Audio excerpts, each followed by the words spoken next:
Sammy is on the show tonight because she spoke to a lot of people in our community today about what's happening in Israel and Gaza. Hi, Sammy.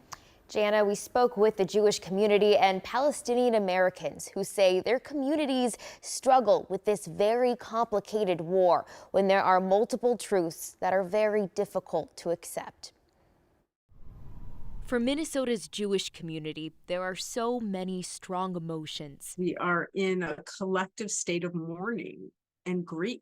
Marcia Zimmerman is the senior rabbi for Temple Israel in Minneapolis. She has a cousin teaching near the Gaza border who narrowly escaped Hamas's violence. So many of her students are not returning to school. They are murdered. She says there's pain on both sides of the conflict to digest. So much has been taken away from the Jewish community and Israelis, but I won't let the terrorists take away my humanity. Any civilians on either side, Palestinian, Israelis, caught in the crossfire is just horrendous and horrible. People are just still in shock. Sammy Rahamim is with the Jewish Community Relations Council. That really is our challenge, is how can we hold all of these very difficult truths at the same time, that there's innocent civilians in Gaza who are suffering at the hands of Hamas, and that there are civilians in Israel who are just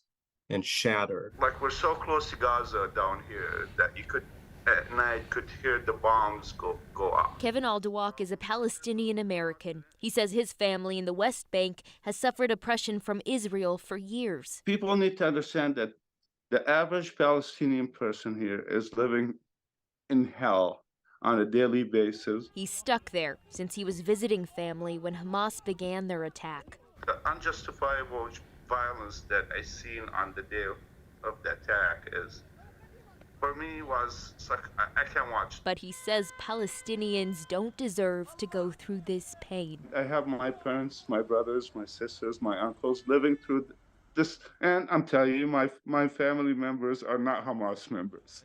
Why should they live like this? Devastation, it's frustration and also rage. Taher Harizallah is a Palestinian American and part of the Minnesota for Palestine coalition. He says his family is fleeing from the north part of Gaza. Elderly people who need to be on wheelchairs and taken care of in special vehicles, with the aerial bombardment destroying the civilian infrastructure in Gaza. The streets, the roads are all damaged.